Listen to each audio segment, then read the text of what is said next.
All right, welcome to another episode of Better by the Numbers, presented by Life Metrics. We're here at the third annual Roundtable of Longevity Clinics in Nevada, California. We have Tina Woods, and what brings you to the longevity space? Well, I'm here because I'm the executive director of the International Institute of Longevity, which is actually co-hosting this conference with the Buck Institute. Beautiful. So that wow. is the bigger reason why I'm here in terms of the sort of serious side of my work at the Institute. Yes. Nice. Okay. And what are you specifically doing in the longevity space? So really what the Institute is doing is really kind of looking at this, what we call the next frontier of longevity, which is really about where the industry is heading on the basis of the science that we're actually gathering on, health span, but also we're really looking to move much more into the resilience and flourishing space. So really understanding how the science and the technology will impact humans.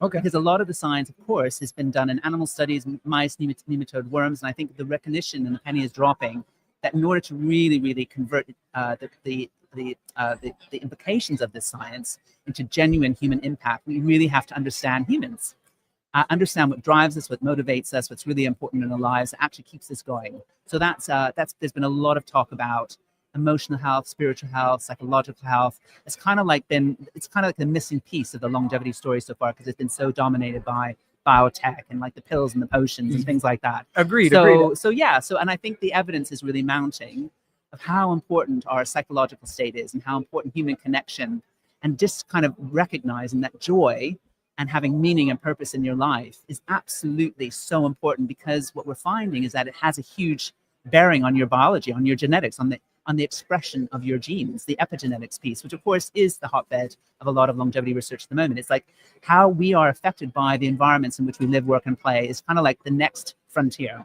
So I've been looking at this in all sorts of ways, high science, and obviously working with the longevity community on this whole next sort of frontier. And of course, clinics, and of course, many longevity clinics are here. They're at the cutting edge in terms of seeing real people who are there trying to help on their health journey. Right. So that whole kind of behavioral, psychological, mental, spiritual side is stuff that they have to deal with day in, day out. But now we've got the science and the technologies now to really start to measure really what's going on in the human psyche of, what's really going to help them on their health journey. So linked to that, which is kind of, I guess, the sort of the fun bit that I've been involved in as a linked but related project, is I'm a dancer and started to DJ and run something called Longevity Rave, which has been very, very successful, because what it's tapping into is this whole zeitgeist of actually really understanding human connection and actually what you get in a rave when you're with people. You're kind of in the space together. That's so cool. You're sort of, the power of the dance and the music. And of course, we know that movement, we know that, human connection, sense of community, all those sorts of things you get sort of, it's like a shortcut, to having that sort of feeling and euphoria and joy that you get in that rave. So I think, as an experience, it's a wonderful thing. And so I think that has been, been very successful in terms of what I've been doing.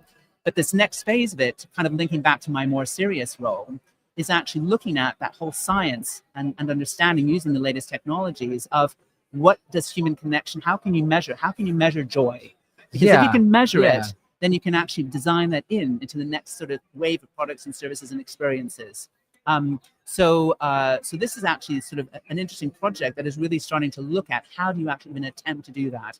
Because we've got lots of, amazing work on biomarkers and sort of, the effects of exercise. We know that movement, we know that, eating well and these are all very, very powerful, effects on your health span, and actually can be very motivating, being together with people and all those sorts of things. But actually now we have technology like mobile brainwave activity tracking and emotion tracking that you can actually start to wear, which isn't obstructive. Like in the old days, you had these sort of big, caps and loads of electrodes to actually even start to look at what's happening in the brain. But we're now at the sort of cutting edge where we can actually start to measure it in real life sort of situations. So we're experimenting with this in the context of what we call the Joy Score experiment. What we want to do is to develop a metric to actually measure joy and measure that feeling that you get in these. And it doesn't have to be in a rave environment. That's obviously our first kind of example, because it's kind of like the obvious one. But there are so many other sort of applications, like in any scenario that you find yourself in life, being able to actually really start to understand that, and it's kind of seeing that almost like a sleep score, or your sort of number of step counts, sort of have your joy score, because Yes. then you can actually say, okay, my behavior and what I do day in, day out, like, what's the joy score? Like, should I go do more raving, or should I basically sit on my bike down What to the makes gym? me happy throughout the day? Yes. What makes me happy gives me the joy, but also has an impact on my health. Because if you find something fun and joyful, you'll probably be more likely to do a lot of it. Right. So that's the point, right? Because it taps into the human motivation of all this. So we kicked off, a couple of days ago on Frontier Towers, actually looking at this. We basically designed an experiment, which is an MVP protocol. So Frontier Towers being a tech hub in San Francisco, we essentially promoted out this idea of longevity rave and launching the Joy Score experiment. Got a whole bunch of people signing up, and designed, the consent procedures and the whole kind of methodology around, what are the sort of eligibility requirements, no alcohol before and after, Right, drugs, okay. all that sort of stuff. So the criteria to get selected into the study were quite strict, and I was most worried about, or we were, the whole group of us, the technologists, Yeah. Are we going to get some subjects? Right. Exactly. I mean, it's a rave, so you're gonna. So right. so that was the first, I guess. Well, there are many hurdles because we had to design the whole protocol, and of course, on the basis of the knowledge of the science now and the technology and the consent form, and making sure that it was IRB compliant if we all wanted to get it published in the top tier scientific press, which we do. So we kind of manage all those sort of hurdles. So, and then of course, one of the hurdles, apart from getting drinks and sort of snacks into the place, because our drinks company let us down like 2 hours before we started the program. No, all that's those a sort fail. of things that go on. Great. So, but they showed up. People showed up, and we got our subjects. We beat our target. And so now the second phase of the study, so we had to induct them and make sure that, to get them fitted properly with the EEG sort of device and all that kind of stuff. So that takes time. How many people came to the study? So we wanted to get a minimum of 20. Okay. So it's a small scale study. Right. We're just literally trying to work out like what is possible to measure that will have some sort of impact in terms of the future design of the study. Because at the next stage of the study, we want to scale up, and we've already got places around the world who want to basically have a go, and actually pilot this. So we managed to get, through that. And then, of course, the next stage of the study is actually in a couple of days' time. We're going to basically, with our subjects and, of course, other people who will join in the experience, we will test people's response to certain types of music tracks that have been specially designed for health and well-being of different BPMs and different frequencies. So I tend to DJ in my comfort zone. It's usually between 122 and 135. Okay, so I like tech house, I like melodic techno, that kind of stuff. Right. And that tends to be in that range. But then I also DJ and go a lot higher, more trance, like much higher BPMs. So, and then of course there's the chill music and all that. So an Afro house, So there are different types. So we've got 5 different sets that we're going to be testing people's response. And we have to let an interval of 5 minutes between each of those 8 minutes sort of categories. So it's not, obviously that's not a rave. That's just part of the experiment. Kind of, right. Then we'll move into the synchrony. We'll get people to dance together. And then the brainwave tracking devices will start to measure how people are when they start dancing with people. So, and of course, we'll have other people who aren't fitted with the device, who are not part of the experiment, but that's just for the fun of it. And then we'll move more into my classic kind of, DJing kind of gig to the end, just to make it a bit of fun. Right. So, freestyling in there. So yeah. So freestyle, right. and so we'll kind of just see where it goes. And but it's kind of like it's the first punt. It's the first stage to actually look at, well, what is possible now? And it's pioneering ground, really starting to understand human emotion and that feeling of connectedness, joy, which is, the big problem that's missing in our lives, and actually is the real dampener on health at the moment, worldwide. Actually, it's loneliness and depression and sort of despair. So we're designing this to sort of factor in, and the bigger idea is factoring that into the big policy making of governments and obviously investors, and, stop putting your money into like leaving it too late when we're sick. Start putting money into actually creating environments where people can flourish and have, feel joyful and purposeful. So that's the bigger idea. And so that connects up with some bigger work that I'm also involved with on the Human Exposome Project, which is all about exposure side of disease and everything from environmental threats to, and of course, psychosocial stress, because these are the main issues that are dampening our biology. But this is all part of what the Institute is also looking at. So it's kind of full circle and kind of taking some different and more innovative ways of actually looking at this next frontier of longevity, with working with the clinics and the people who are actually at the cutting edge of dealing with real people, So you guys are finding it's pretty much like the epitome of mind over matter. This is what I'm hearing in a way, because it's like you're the first to talk about this, and also like I'm just interested. You're talking about measuring joy. Like, how do you even like quantify the unit of measurement, right? Like, but this is the point. So those sorts of, and that's a very good question. So those units of measurement. So we're taking some of the classic work already that's been happening in longevity. They're the classic biomarkers. Got it. What's going on in your blood biomarkers. Like oxytocin, which is kind of, and serotonin are often the sort of two things that are measured. That's what you hear. Yeah, right. So those sort of things are obvious, right? But then there's all the other longevity biomarkers that we can fit into the experiment, because what we're seeing is how your psychological state, your feeling of connectedness, the feeling of love, and that sort of stuff, how it's actually impacting your physiology. And that you can then measure in the blood and also in other ways as well. So we're kind of, and then of course the whole emotion tracking is the new thing that we're bringing into it. And then once you marry up and you start looking at the composite of all those different biomarkers, and then you start to build up a picture, well, actually, what are the things that we really should be measuring to actually really look at this? So that's kind of like what we're trying to do now. So that's, so it's kind of taking it up, to the whole next level. And is it, I mean, you talk about joy, and I guess that could be like a determining factor, because it's kind of like a great equalizer. It will take away everything else. But would you be able to quantify other emotions as well, or other things that people are going through? I mean, I think that's a whole other direction there's so many directions that you can take this. You could actually look at the impacts of like substances, like alcohol versus non-alcohol. You can look at it in the context of other emotions, of course. You could look at it from a negative side as well, anger and all these other things. So, but actually, the reason why we really focus on this is the new science is just, and actually the evidence is just showing how powerful, on the negative side, how powerful loneliness and disconnection is on the lives of people, and especially in the context of this world of AI and sort of digital dystopia that we are facing, this threat to humanity.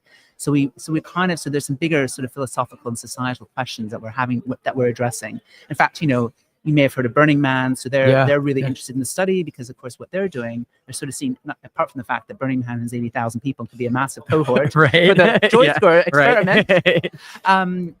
They've recognized, and of course Burning Man is all about bringing people together, but they're also looking at this whole question. There's a project called Playa.ai that is kicking off, which is all about looking at this future threat of AI on humanity, and how do you protect humanity at its core that keeps us human. So obviously it's that human bit, that feelings that humans need, which absolutely must be factored into this whole longevity, health and wellness debate. Humans need to be with other people. They need to be connected. They need to have a sense of belonging. They need to have purpose. They need to have meaning in their lives. However you badge it, spirituality or emotional, whatever. Community is important. And community.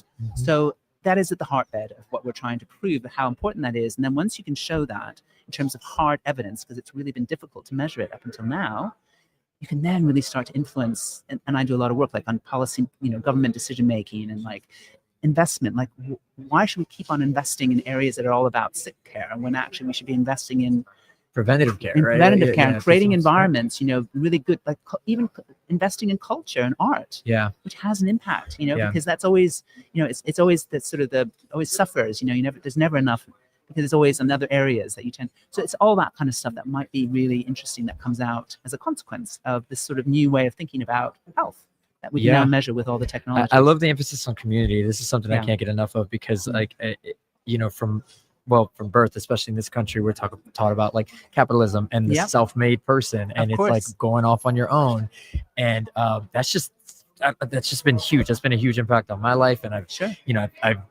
I've experienced the same thing. It's like the more you progress, the lonelier you get. You go away from your family. You're worried about yourself. The self-made is kind of like. So you made two really important points, which are really important to pick up on. So I think we're almost at a stage when we have to go back to the future. And what I mean by that is go back to how we used to live.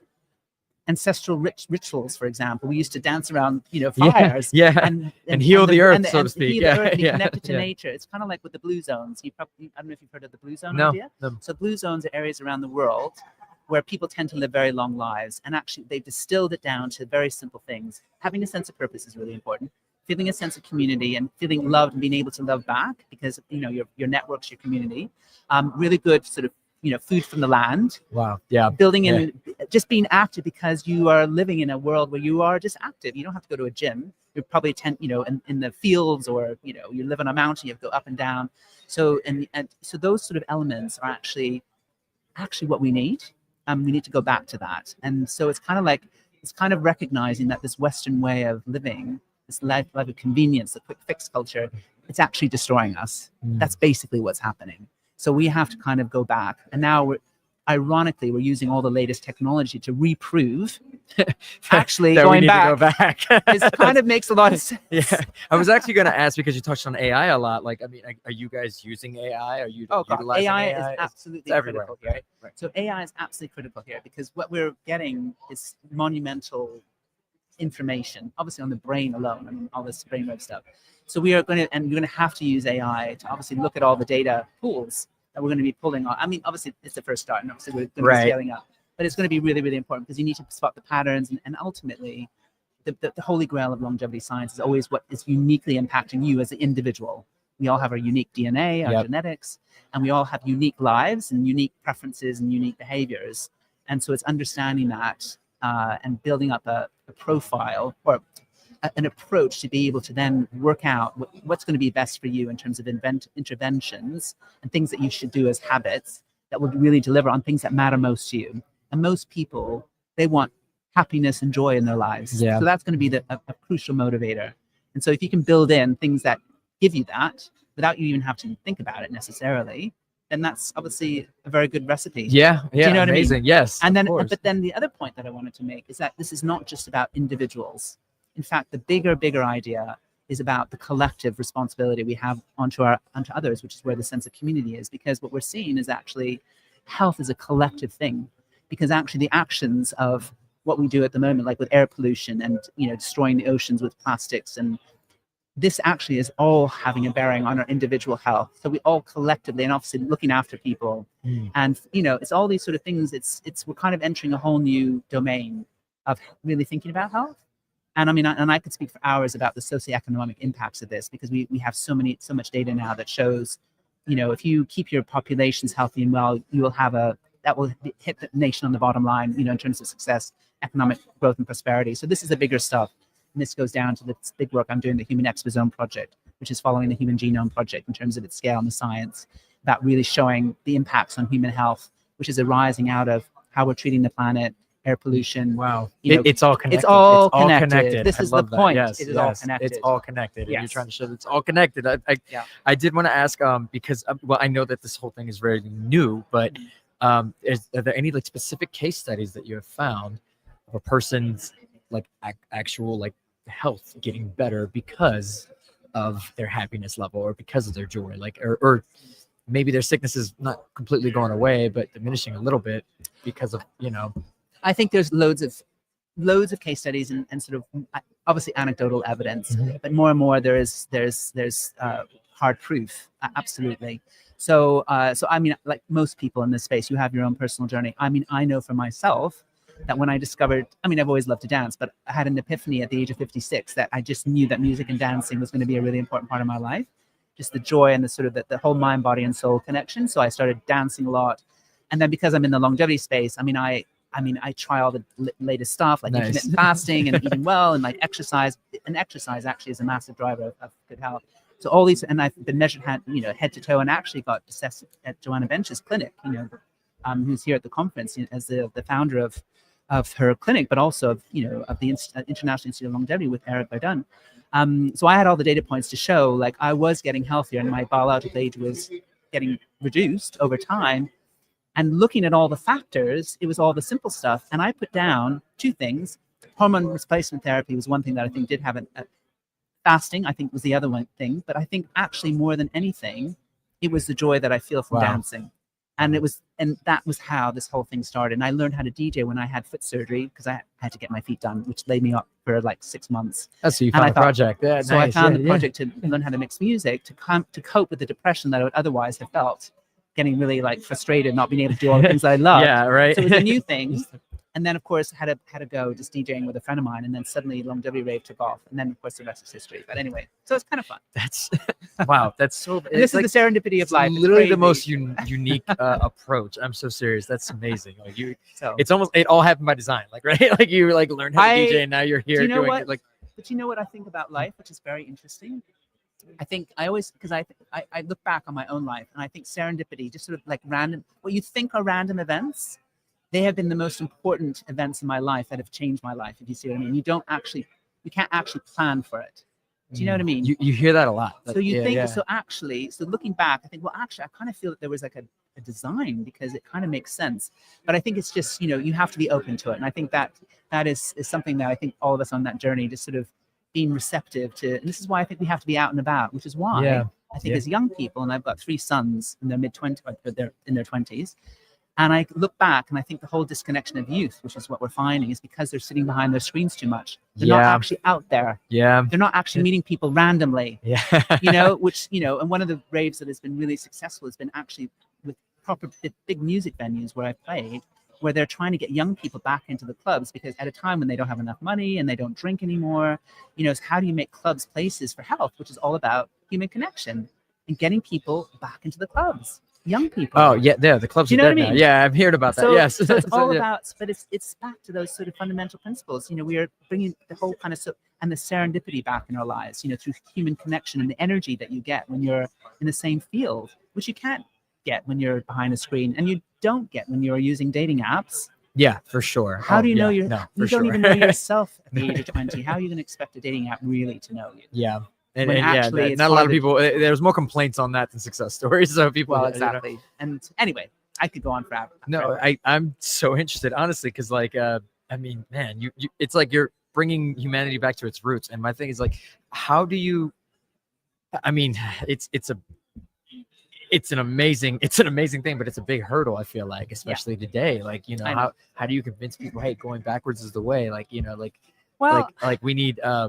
I know you have case studies of individuals, but like a societal case study, I think in terms of third world countries, like my family, they're predominantly from Honduras. When I go over there, I see a lot of community, the poorest people help each other out so much, and they don't seem to be, so and they may not be very wealthy either. Yeah, it's about, right. But they have each other, and it's one of the things that brings joy in their lives. It's a different mentality, and it's admirable. I love it. I love visiting. Well, you mentioned Honduras, and I'll just mention the final thing. So we've had a lot of interest from all sorts of places around the world. So actually, we're going to be scaling. Well, based on the results from this particular Joy Square experiment in San Francisco, we're going to inform the next stage of the study, which will be rolling out in Roatan. Wow. Oh, yeah. Yes, of course. The yes, of course. longevity community. Beautiful. That's so cool. I love that. So there you go.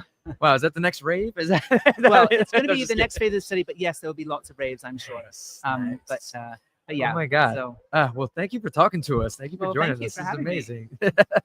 All right, guys. That was the wrap up of the episode of Better by the Numbers, presented by Life Metrics. Where can we find you guys?